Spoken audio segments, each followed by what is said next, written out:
Big Monday crowd. Hope you guys had a good weekend. Welcome back. I had a very nice weekend.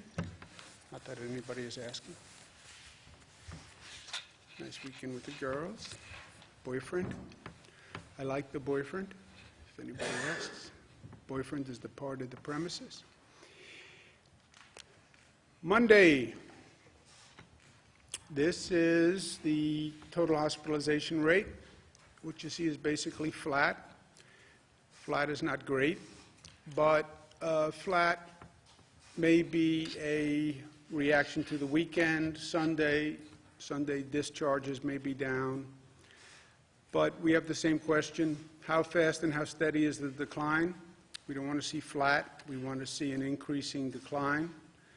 And we want to see how fast that decline goes and how low does the decline go, right? When does that hospitalization rate get down to a truly manageable number? When does the incoming case number get down to a manageable number? You see again, overall hospitalization rate is on the decline. Again, yesterday, a little less than we would like to see. But hopefully it was a Sunday anomaly because of the weekend. Intubations is down. Number of new cases, still 1,000 new COVID cases every day. Puts it in perspective. Down a tad from where it was, but again, these weekend numbers sometimes are a little strange. Number of lives lost, 337. Still tragically high. But on the decline, if you look at it over the past few days, not that that gives any solace to 337 families who are suffering today.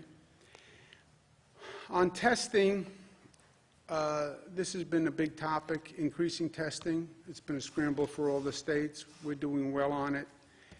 The testing tells you where we are, right?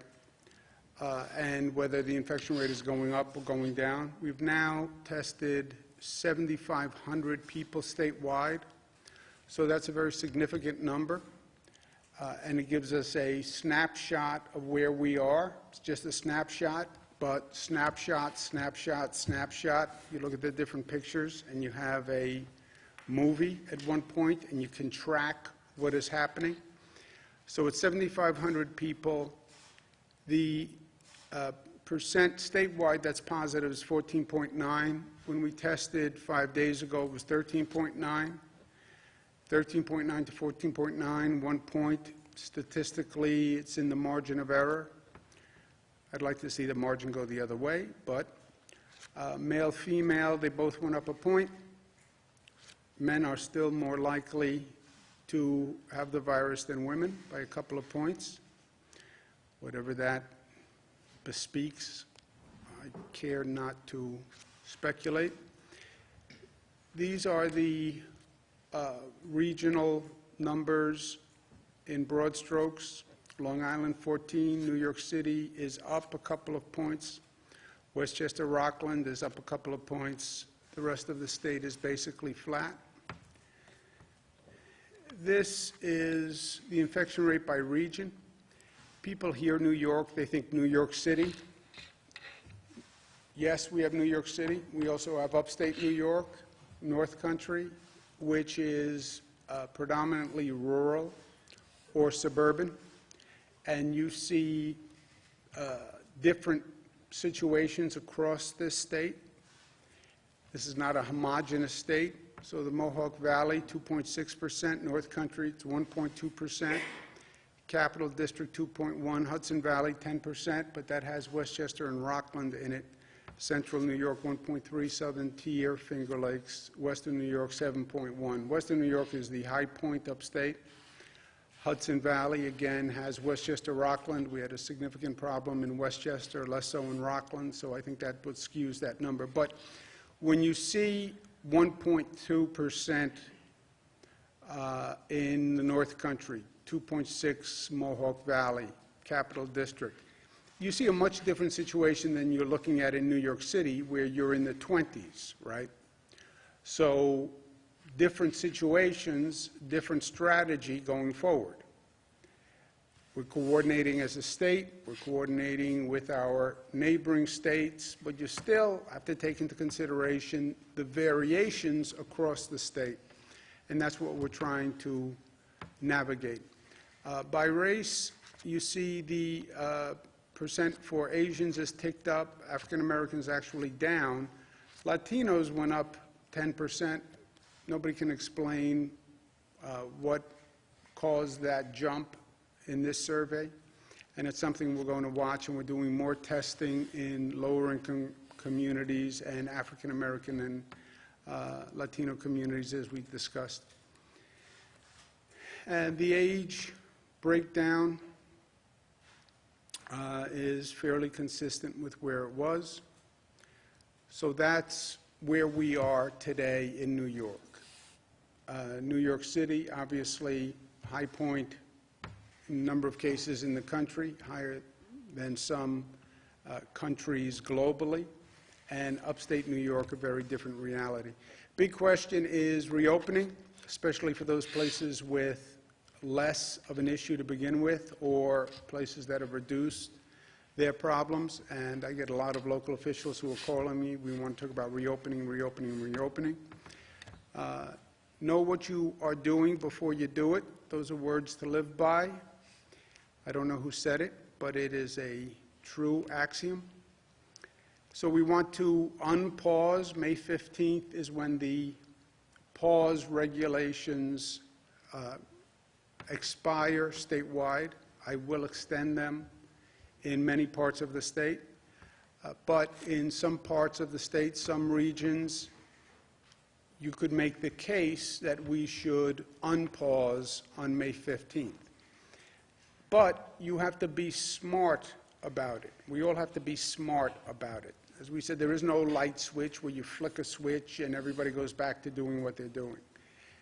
We have to take these circumstances into consideration. We have to learn the lessons. We have to move forward, and we have to be smart, because if you are not smart, you will see that infection rate go right back to where it was.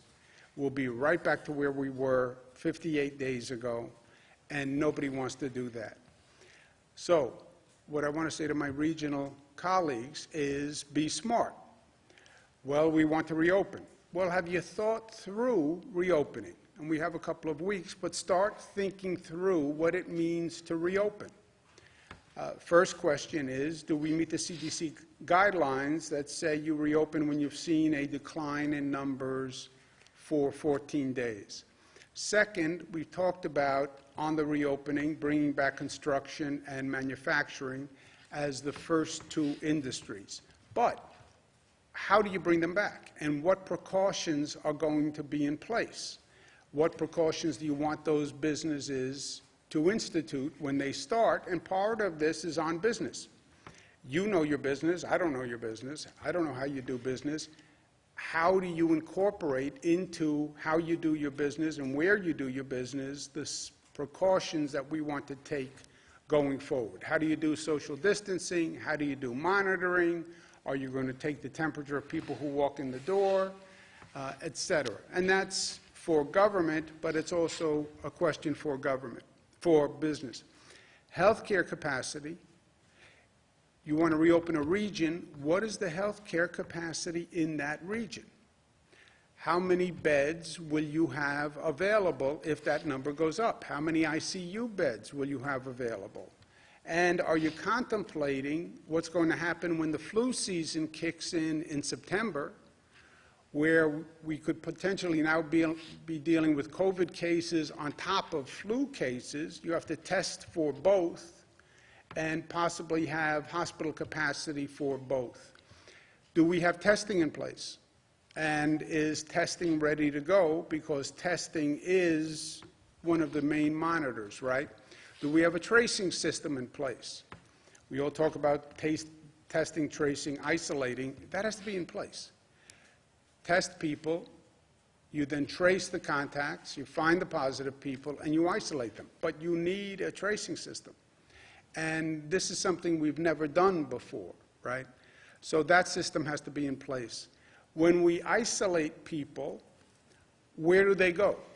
Isolation, once you find the person who's positive, basically you can say to the person, look, you can go home, but then you run the risk of infecting those people in your house, or we could put you in an isolation facility.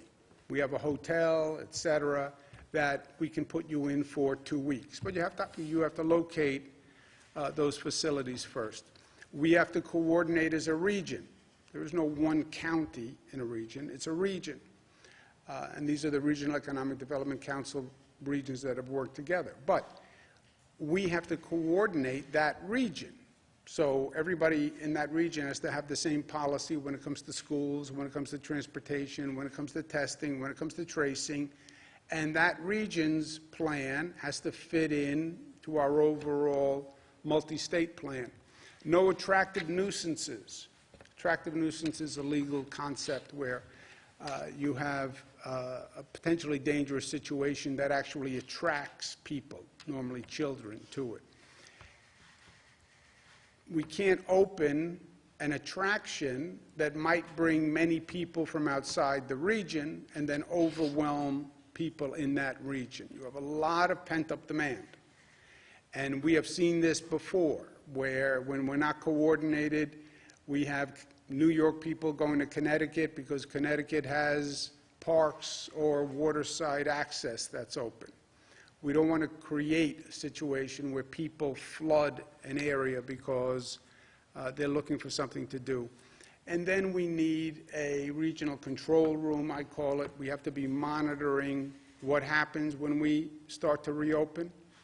And that entire region has to have a control room function where we're watching what's happening.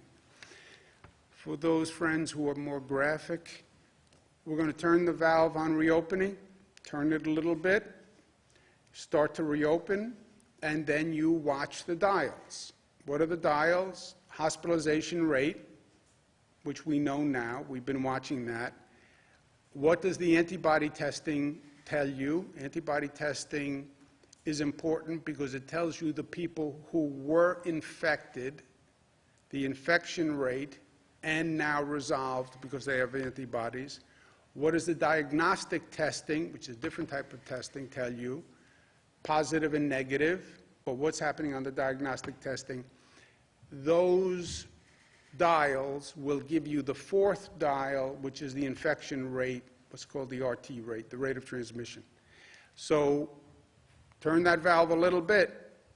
For a region, watch those 4 gauges very carefully every day. See what's happening on those gauges. You can either close the valve, open the valve a little bit more, or leave the valve where it is. But when I talk about the regional control room, that's what I'm talking about. Getting that data in to one central place where everybody agrees on the numbers and everybody agrees on what we do the next step. We have medical centers that were built. I spoke to President Trump about this morning. When we were worried about the lack of capacity in the hospital system, the federal government was good enough to send in the Army Corps of Engineers. They did a phenomenal job in building beds quickly. We built a number of facilities. We're now talking about a possibility of a second wave of the COVID virus, or COVID combining with the regular flu season in September, which could be problematic again for the hospital capacity. So the facilities that were built, I spoke to the President about leaving them in place until we get through the flu season. God forbid we need extra capacity again. I don't want to have ask the federal government to build capacity, then take it down, and then wind up in another problem area. Javits Center, we have to think about, because the Javits Center is in the Javits Convention Center. It has 2,500 beds, so it's a great facility, but it's also in the convention center. You can't reopen the convention center, obviously, when it's with the hospital beds in it. Westchester County Center, the same issue. It's also the Westchester Convention Center. So question mark on those facilities when we take them down. or how we take them down. I'm going to speak to the county executive in Westchester County, George Latimer, about that. But Javits will be on hold for both those facilities now until we decide. But again, anticipate an issue in the future and make sure we're ready. But I want to thank, again, the Army Corps of Engineers did a fantastic job. And President Trump got it done, and he got it done very quickly. So those facilities, Javits, over 1,000 people went through Javits. We didn't need the whole facility, but 1,000 people is a large number of people. On Saturday, as you know, we expanded our diagnostic testing criteria for frontline workers, essential workers, et cetera. We'll be opening additional drive-through testing sites for those people this week. People can't just show up at a drive-through center. You have to call first, make an appointment, so we can handle the flow. We're also very concerned about making sure we get testing to our essential workers and our frontline workers. We're going to be doing a survey of New York City Fire Department and New York City Police Department this week, 1,000 and 1,000 respectively, just to find out, again, with the antibody testing, what is the infection rate. NYPD was out there every day, and they paid a terrible toll. The attendance rate is now good again. Many were out sick, but we want to know exactly where those frontline workers are. If they have been infected, we want to make sure people are getting help, and we want to know exactly what happened. We'll also be doing 3,000 healthcare workers. These are hospital staff, nursing staff, doctors who are in the emergency rooms to find out their situation. And we'll be doing 1,000 transit workers. These are the bus drivers, the train operators who keep the public transit system working, and we want to do testing to find out how they're doing. We're seeing a tremendous demand in food banks, which is predictable in some ways, but the numbers are very, very high, and we need to address it. 200% increase in Westchester, 100% increase in New York City, 40% on Long Island, 40 to 60% across upstate New York. So we're going to commit $25 million for emergency funding for those food banks. I'm also asking philanthropies to help. Many philanthropies said they wanted to help and step up. This is I would say, the #1 thing they can do to help. And if they're interested, please let us know, and we'll supplement the state funding with philanthropies funding.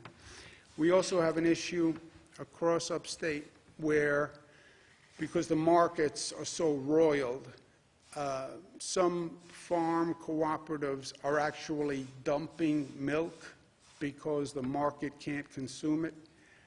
This is just total waste to me. We have people downstate who need food. We have farmers upstate who can't sell their product. We have to put those two things together. It's just common sense, but we have to make that marriage between product upstate and need downstate. And we're going to launch a special initiative to do that. We're also immediately, to stop this dumping of milk, going to work with industries in our state who can use the milk and get it to people who need it.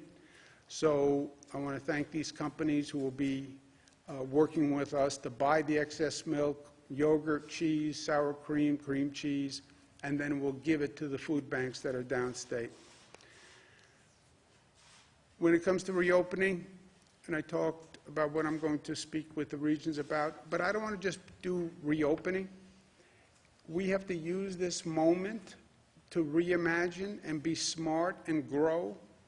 This is one of those moments, if you look back in history, sometimes it takes a crisis to wake people up, and it takes a crisis to change the body politic to actually accept change, because change is hard to make.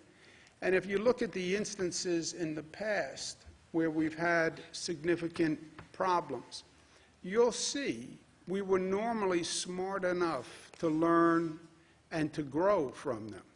So reimagine New York means don't replace what was, build it back better. And we've done that in the past. Chicago fire, 1871, killed 300 people, but we learned stricter fire safety laws. San Francisco earthquake, 1906, the same thing. Was devastating, but that led to better construction and earthquake standards. Triangle Shirtwaist Factory fire here in New York, 1911, started a whole workers' rights movement and safety in the workplace. Mississippi flood, 1927, that's when the Flood Control Act started, and we woke up and started building levees and dams, etc. Great Depression, FDR pivoted from that crisis to an entire new economic structure. We went through 9/11, and we are better and safer as a society for it. Department of Homeland Security was formed on the federal side, which has been the single largest innovation in the federal government. Even Superstorm Sandy that we went through, 2012, I was part of that. It was devastating, but New York is better for it. We have a power grid that's now better. We raised all our electric stations. We changed our infrastructure along the waterfront. We built houses back to different codes. So it's that process that we have to go through here. What did we learn? How do we change? How do we improve? We talked about teleeducation. Yeah, we went through it. We had to go through it, but it didn't go as well as it could have gone. We didn't have any notice, but let's learn the lessons. Let's do better. Telemedicine showed great potential. You don't have to go to the doctor's office. You can do a lot by telemedicine. How do we learn that?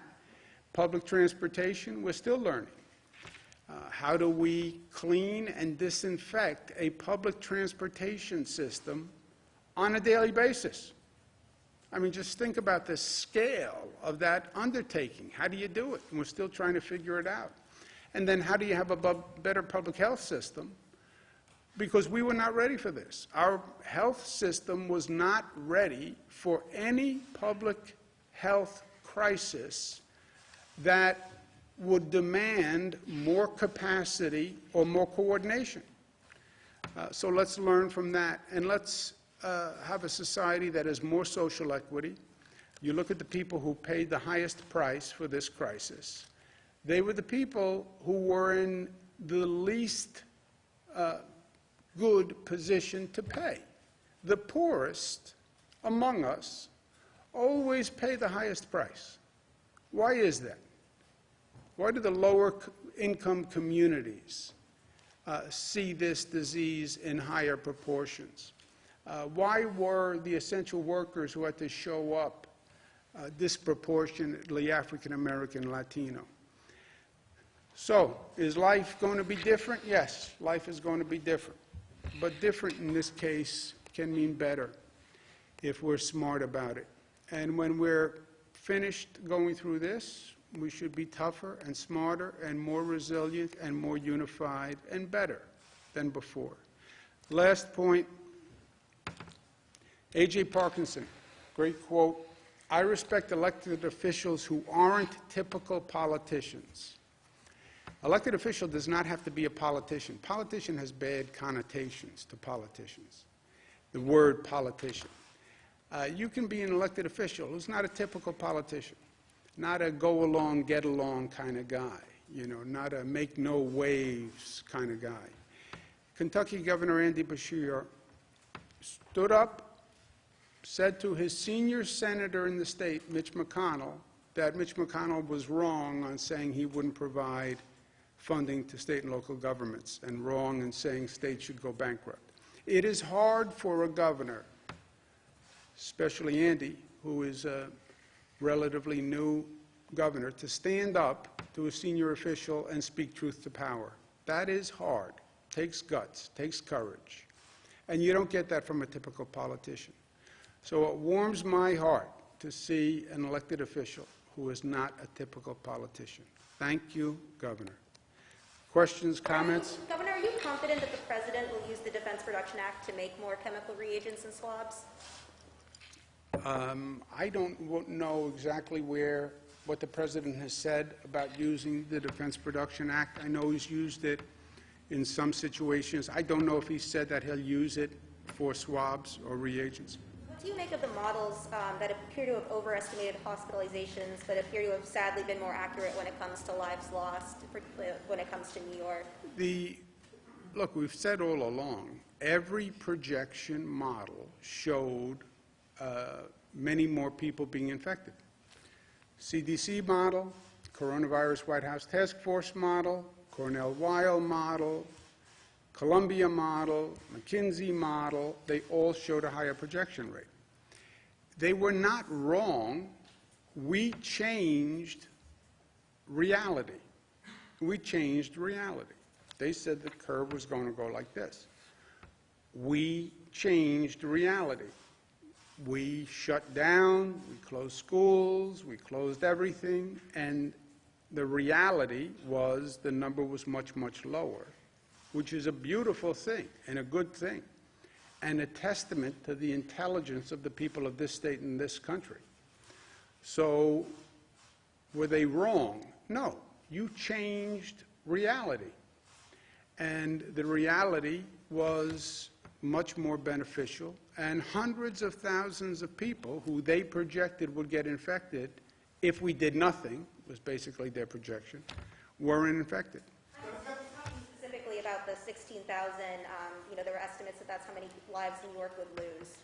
That seems to have been accurate. I was just wondering what you think I have about. not studied those projections, so I just don't know. Governor, Mayor de Blasio today said that the city is going to be opening up about 40 miles of streets near parks as well. Just wondering what your reaction was to that idea. Yeah, I had said early on that, you have to be realistic about the situation of people. You have people in a very dense urban environment, and, well, stay at home, but you can go out, go for a walk, get some air, etc. Go out for a walk in New York City, but social distance, this is almost an oxymoron, right? It's very hard to walk down a sidewalk in New York City and maintain social distancing.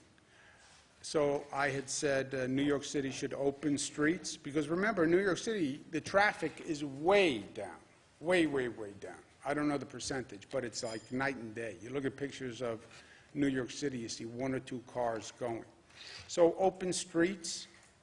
I know and I spoke to the city council speaker about it and the mayor, and we did open streets, and there was a program that was operational. Apparently they have a disagreement about how it works. I said, figure it out. If they can't figure it out, I'll get involved. But you need to have streets that are open. You have less traffic. You need streets open so people can walk and socially distance. You can't do that on the sidewalk.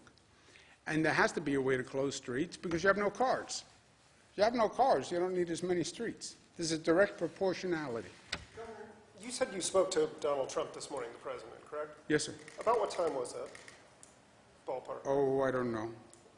I ask because at about an hour ago, he posited about poorly run states, in all cases Democrat-run and managed, looking for bailout help. Did you discuss, first of all, federal money is coming down to the state of New York? And second of all, how do you feel about him referring to that as a bailout? No, I didn't discuss that with the president. Look, first, I believe, and I said at the time, I was consistent, the last bill that they passed that only did small business help, and everybody supported small business help, should have included state and local. Now, when you say state and local, there's no personality to state and local. I get that. Don't say state and local. Say what the state and local governments fund. Police, fire, teachers, hospital workers. Fund small business, but also fund police, fire, school teachers, and hospital workers. How can you exclude them when you're talking about priorities? Yes, small business is a priority. So are police, fire, school teachers, and hospital workers. I don't know why they passed the bill without including that at the time. And I said that. I said it to my congressional delegation. Everybody said, oh, don't worry, that'll be in the next bill. Yeah, but that was the third time they said that'll be in the next bill. And pardon me for being suspicious about Washington politicians, but don't worry. When I hear them say don't worry, I worry deep inside. So they passed the small business bill. As soon as they pass it, by the way, before they even pass it, they turn around and say, oh, and I don't want to do state and local. And forget the police, and forget the fire, and forget the school teachers, and forget the healthcare workers, which is a totally different tune than they said just 2 days before when they're actually trying to pass the bill. Because if they had said that before, they would have never passed the bill. So we are where we are now. Bailout. This is not the time to be talking about dollars and cents among members of a community that are trying to be mutually supportive and help each other, because helping each other is the way we actually all advance, right? So this is not the time to be saying, well, you put in $1 more than I did, or I put in $5 more than you did, right? It's anachronistic to the concept of community and sharing and mutuality and sharing benefits and burdens, right? I'm wearing a mask to protect you. You're wearing a mask to protect me. That kind of sharing and mutuality is repugnant to this bailout, you got this much, I got this much. But if you want to go to who's getting bailed out and who paid what, nobody would be bailing out New York State. New York State has been bailing them out every year for decades. If you want to do an analysis of who is a giver and who is a taker, we are the #1 giver.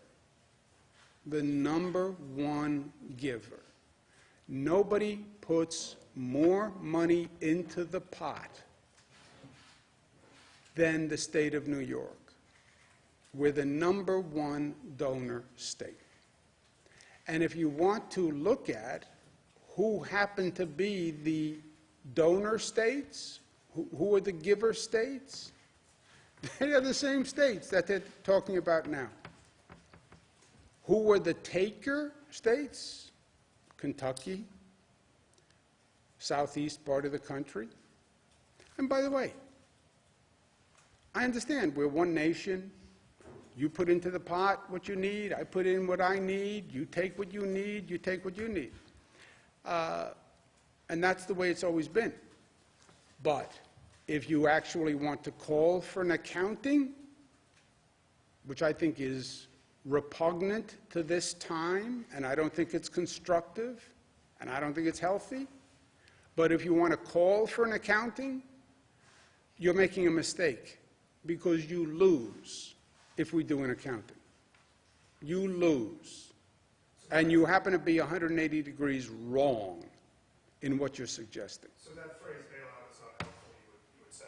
I would say, first, at this moment in time, when people are working together and people are sharing and people are sending ventilators across the nation to be helpful, and 60,000 people are volunteering to help New York State, and they're showing love, and they're showing unity, and they're showing mutuality and community. That is such a beautiful moment, right? And it tends to happen after a crisis. We saw it after 9/11. People just come together. We're Americans first. We're not Democrats. We're not Republicans. We're not East Coast. We're not West Coast. We're not Northern. We're not Southern. We're just Americans. That is such a beautiful, special moment. To now say in the middle of that moment, who owes what to whom? What? You want to talk about money now? This is not about money. It's about working together and helping and sharing, and people are dying, and it's about grief, and it's about comfort. It's not about money. But if you want to make it about money, you're making a mistake, because you're going to lose on a tally sheet, and it's not even going to be close. But you want to tally up who owes what to whom? Go ahead. It's not even close. Is this a turnaround from what you said last week? Let's go next. Governor, where do casinos fit on phased reopening? Would you consider those an attractive nuisance? Casinos, you'd have to look at the industry and how they're going to conduct their business. You'd have to do social distancing. You'd have to have monitoring. It's going to be difficult in the context of a casino, but depending on the casino, not impossible, but you'd have to look at it on an individual basis. Governor, we're hearing about a security breach at the Department of Labor regarding unemployment benefits. Some people are messaging me saying that they've received mail with other people's information, including social security numbers, and I'm seeing this in other parts of the state as well. Do you know of the breach? I've not heard about that at all. Has anyone heard about that? So there were, I think it was 36 people who, and it was a human error, it wasn't malicious, where 2 pieces of paper were stuck together and sent. Those people have been contacted. The ones who have not yet will be contacted today. They're going to receive free credit reporting and surveillance for a year, and they're making sure to process those claims as a priority. But yes, it was human error, it was not malicious, and it's being dealt with. Unemployment, Governor, sorry. I'm curious, as time goes on, I mean, every day we're getting message from people who are losing their jobs because of this. Does this state have the money? Do we have enough money to keep paying out unemployment as more and more and more people become unemployed during the pandemic? No. That's why the federal government has to provide funding, because we don't have the money. How much do we need for unemployment? Well, it depends how many people moving forward ask for unemployment benefits and how long it goes on. But it's in the billions of dollars. There's no doubt about that. Governor, what's the current testing capacity in nursing homes, and how does a nursing home go ahead? Last week you said that they are doing testing in nursing homes. How do they request the testing? And then also, you were talking about isolating certain facilities regarding the reopening process. Will that be available for nursing home operators to send patients that are COVID positive? A few other states like Connecticut and Massachusetts have started doing COVID-only patients to take the burden off of nursing homes, so Yeah, one on the testing and then 2 yeah. on the isolating. We do that already, right? If a nursing home has a patient that they can't handle, COVID or whatever the reason, they must refer that patient out of that facility. They must. If they cannot handle, if they cannot provide appropriate care, they must transfer that person. Either they can transfer the person on their own, or they call the Department of Health, and Department of Health will transfer that person. Department of Health can transfer that person to a COVID-only facility, which we have. But it has to start with the nursing home that is the primary care provider saying, I can't provide care for this person, for any one of a number of reasons.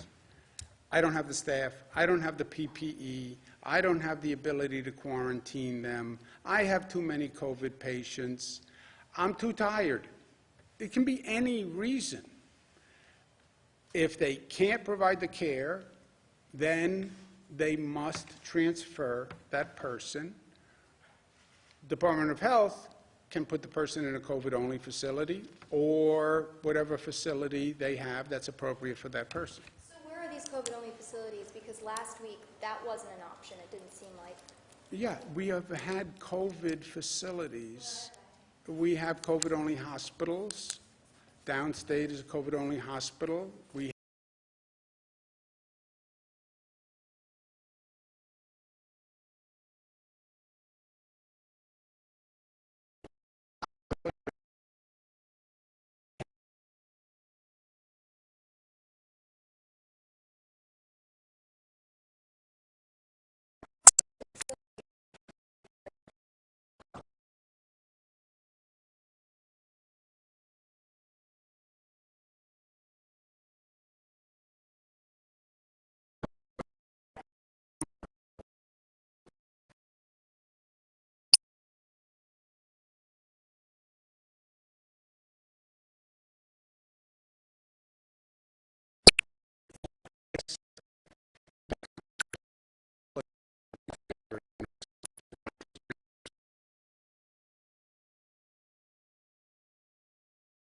a transfer from a nursing home because the specific protocol on that specific ship said that people have to come from a hospital because when they come from a hospital, the hospital does the full workup.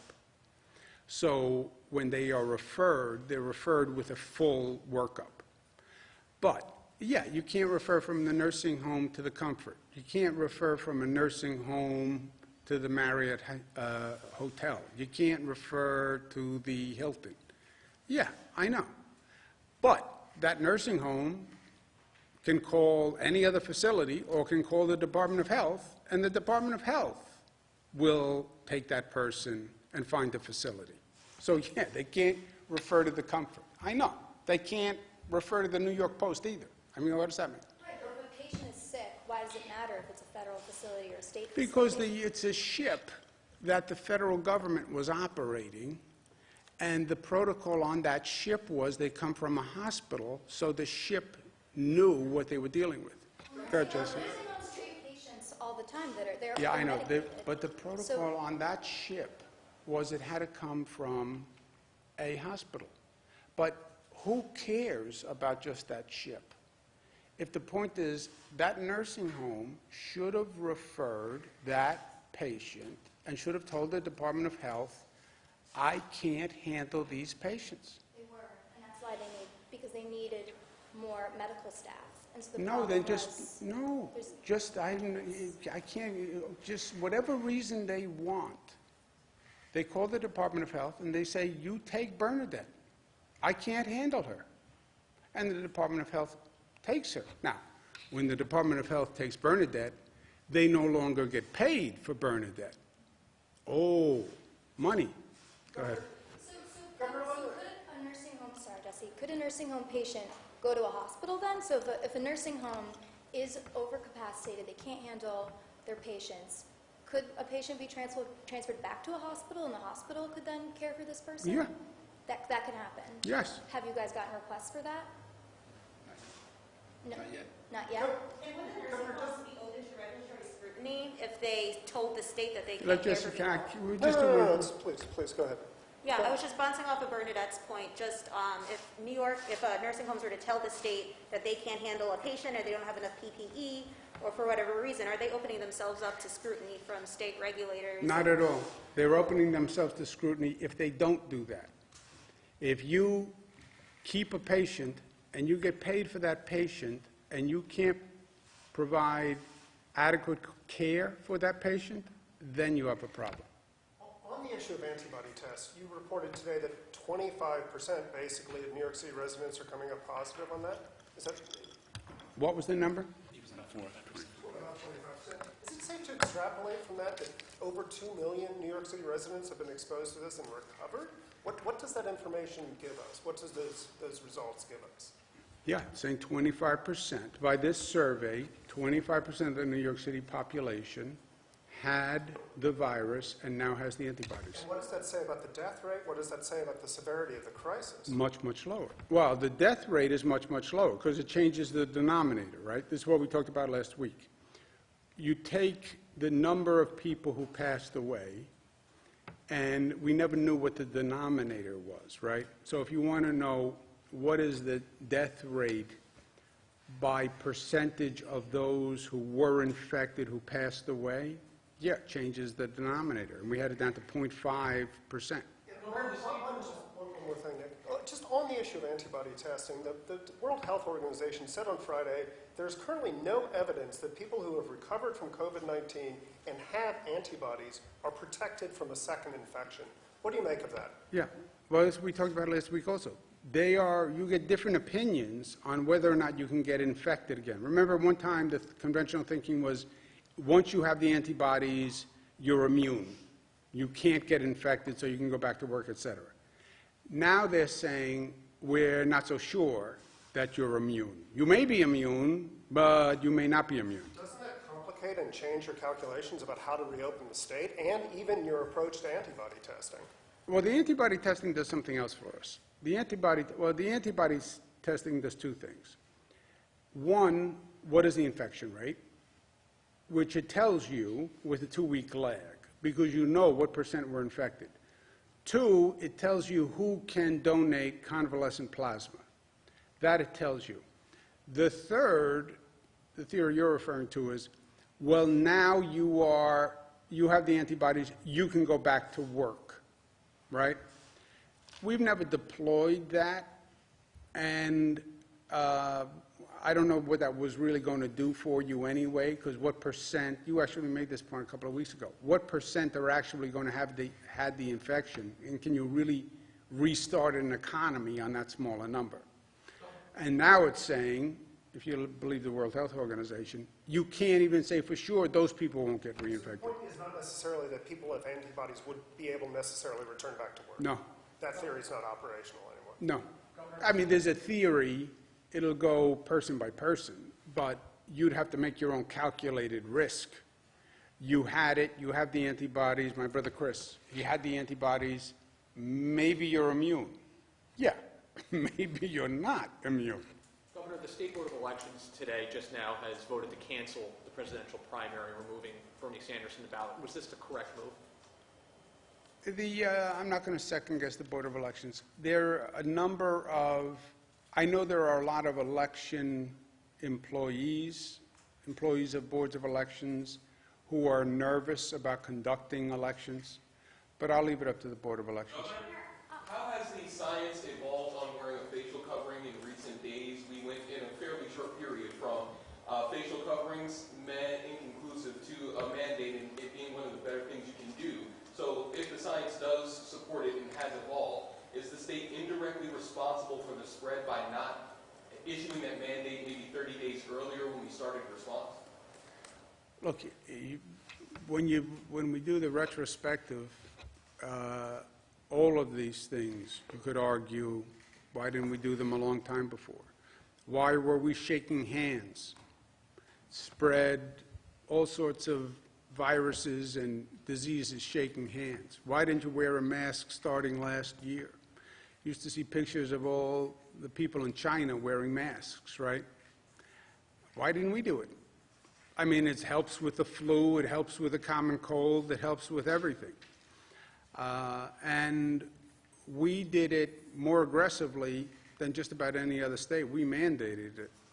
As soon as people said, well, if you remember when it started, everybody was ambivalent. CDC, all the experts, right? We have a whole world of experts. All the experts were ambivalent about a mask early on. And then they said, basically, a mask couldn't hurt. Well, I said, a mask couldn't hurt, and it might help. So why not do it? And now they're even more emphatic that a mask helps. So I'm glad we did what we did. On more than one occasion now, you've said that nursing homes lose money once they lose a patient. Are you saying that nursing homes are more interested in their profits than taking care of their residents? No, not at all. So can you elaborate as to what you're thinking is behind that remark? No, those are just the facts of the situation. If they can't care for a patient, they have to transfer the patient. Governor, there are reports that golf courses, golf clubs, are allowing golfers out on the course while driving carts. Are you concerned about that? And we've even heard reports that there are newspaper advertisements that are offering greens fees with carts. Should there be more monitoring? Should there be fines? I thought we said no carts. Does anybody We said remember? no carts, that's right. And so if people are violating the guidelines, then it should be reported up to ESD for enforcement. And if they're, We're recommending that somebody report that. They're not supposed to be using carts, and if they are doing it in violation of the directive, it should be reported, and there can be civil penalties. and if they're doing it in an advertisement, that is really not smart. Governor, Bill's training camp starts in July. Given the multi-phase plan that you have now, is holding an event like that in July in Western New York feasible? I'll tell you the end of June. Go, let's take one more, go. Is there a possibility that having those temporary hospitals at Stony Brook and Old Westbury will make students more reluctant to either attend or return to campus, knowing that maybe they'd be used at some point? No, I don't think so. In terms of unemployment, do you know when we would be out of money? Do you know when we would need the federal help just for We unemployment? are out of money now.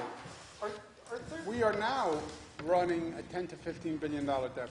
And just So we're out of money now. And for your context, we've paid out, as of Friday, $3.1 billion in unemployment already, as of this past Friday. Should we have raised taxes?